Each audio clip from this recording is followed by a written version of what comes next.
पप्पी अपने planet Y पर अच्छा स्टूडेंट था, लेकिन अर्थ पर आने के कुछ समय बाद वो एक गैर जिम्मेदार और आलसी लड़का बन गया।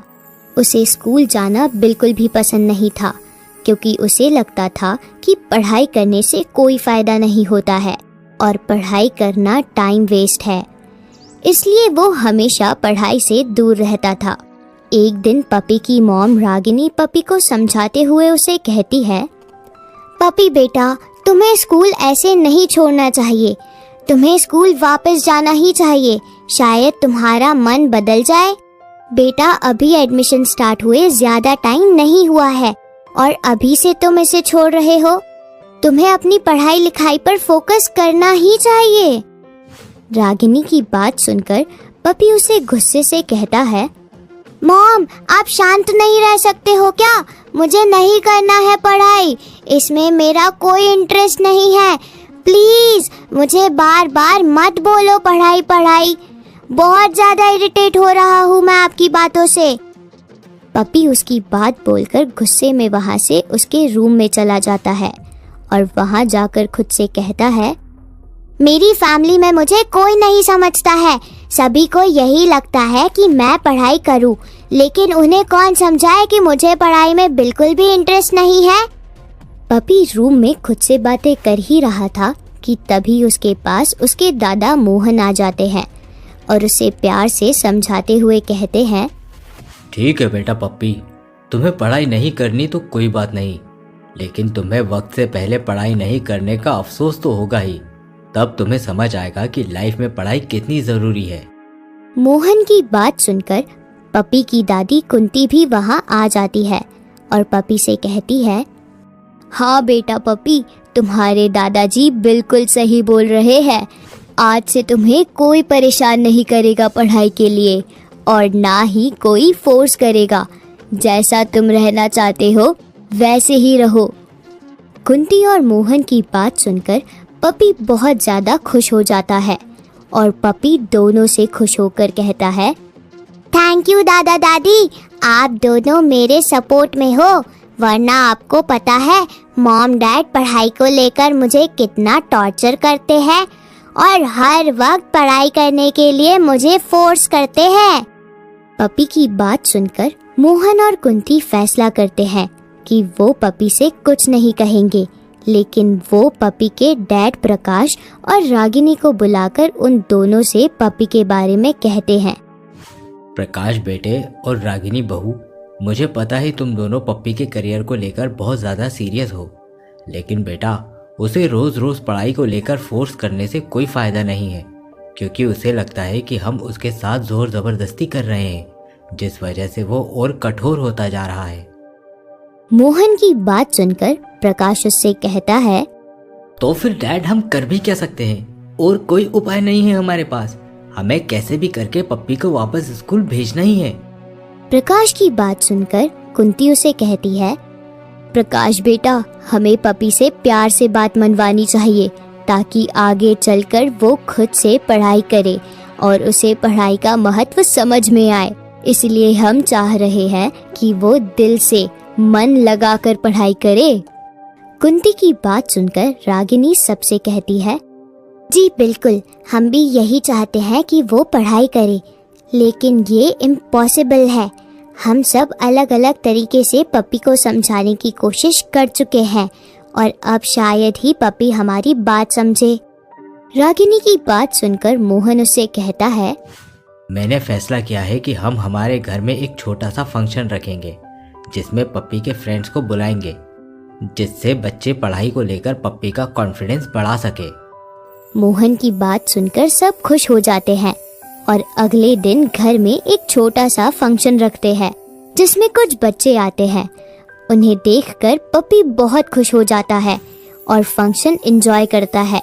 जैसे ही फंक्शन स्टार्ट होता है तो एक बच्चा उसका इंट्रोडक्शन देते हुए कहता है, नमस्ते, मेरा नाम बबन है और मुझे पढ़ाई करना बहुत पसंद है और मैं डॉक्टर बनना चाहता हूँ, क्योंकि मैं डॉक्टर बनकर सभी की हेल्प कर सकूंगा और गरीबों के लिए एक अस्पताल खोलूंगा।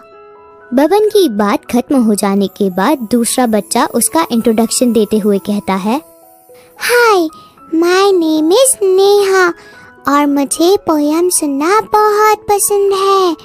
मैं टीचर बनना चाहती हूँ और मैं टीचर बनकर सबको पढ़ाऊंगी और सभी की प्रॉब्लम सॉल्व करने में मदद करूंगी।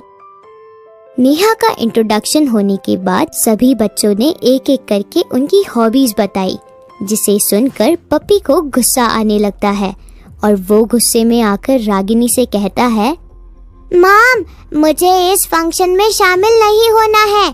मैंने आप सबको मना किया था कि मुझे पढ़ाई से दूर रखिए, मुझे पढ़ाई नहीं करनी है, लेकिन आप फिर भी मेरी फीलिंग्स को क्यों नहीं समझ रहे हो?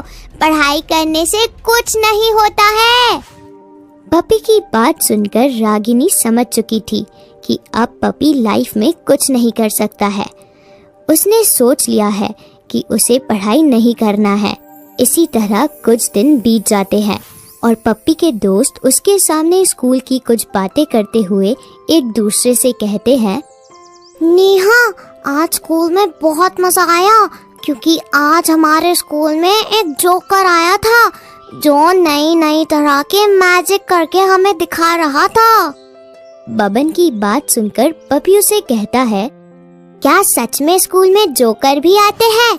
मुझे भी बताओ ना, वो क्या क्या मैजिक दिखा रहा था, मुझे जानना है। पप्पी की बात सुनकर बबन उसे कहता है, हाँ पप्पी, हमारे स्कूल में बहुत सारी चीजें सिखाई जाती हैं, जैसे स्विमिंग, बास्केटबॉल, ड्राइंग करना, लूडो खेलना और भी बहुत सारे गेम्स खेलते हैं और बहुत सारी अलग अलग तरह की एक्टिविटीज हमारे स्कूल में होती है। बबन की बात सुनकर पप्पी को थोड़ा थोड़ा स्कूल जाने में इंटरेस्ट तो आ रहा था, लेकिन फिर भी वो स्कूल नहीं जाना चाहता था। वहीं दूसरी तरफ पप्पी की फैमिली ने हार नहीं मानी। वो भी हर दिन कोशिश किया करते थे पप्पी को स्कूल भेजने की। एक दिन मोहन पप्पी को घुमाने लेकर जाता है और साथ में बहुत सारे कॉपी किताबें और स्कूल के बैग्स लेकर एक जगह जाते हैं जहाँ के बारे में पप्पी को भी नहीं पता था। लेकिन पप्पी मोहन से कहता है, दादाजी, हम स्कूल का इतना सारा सामान लेकर कहाँ जा रहे हैं? मुझे बताओ ना, मुझे जानना है। दादाजी, हम कहाँ जा रहे हैं? पप्पी की बात सुनकर मोहन उसे हंसते हुए कहता है, पप्पी बेटा, अभी वेट करो, तुम्हें पता चल जाएगा कि हम कहाँ जा रहे हैं। मोहन की बात सुनकर पप्पी शांत हो जाता है और कुछ ही देर में वो एक गरीब बस्ती में आते हैं जहाँ बहुत सारे गरीब परिवार और उनके बच्चे थे जो फुटपाथ पे बैठकर पढ़ाई लिखाई कर रहे थे। उन्हें देखकर पप्पी सोचते हुए खुद से कहता है, आखिर दादाजी मुझे इन गरीब बच्चों के पास क्यों लेकर आए होंगे? जो भी हो, लेकिन ये बच्चे पढ़ाई लिखाई कैसे कर रहे हैं? बेचारे, इनके पास तो अच्छा स्कूल बैग भी नहीं है और ना ही पढ़ने के लिए किताबें हैं। पप्पी इतना मन में सोच ही रहा था कि तभी मोहन गाड़ी से किताबें, बैग्स और भी सारा सामान निकालकर उन गरीब बच्चों में बांटना शुरू कर देता है। और मोहन को सामान बांटता हुआ देखकर पप्पी मोहन की मदद करने लगता है। वहीं दूसरी तरफ किताब, कॉपी और भी बहुत सामान देखकर गरीब बच्चे बहुत खुश हो जाते हैं, जिसमें से एक बच्चा मोहन से कहता है, सर, ये लीजिए, आपके लिए मिठाई लाया हूँ क्योंकि आज शहर के सबसे बड़े स्कूल में मेरा एडमिशन हुआ है। अगर आप नहीं होते तो मैं कभी भी पढ़ाई नहीं कर पाता, लेकिन आपकी वजह से आज मैं पढ़ाई कर पा रहा हूँ और मैं लाइफ में इतनी मेहनत करूँगा कि इस गरीबी से सबको निकालकर सबको अच्छी लाइफ देने की कोशिश करूँ।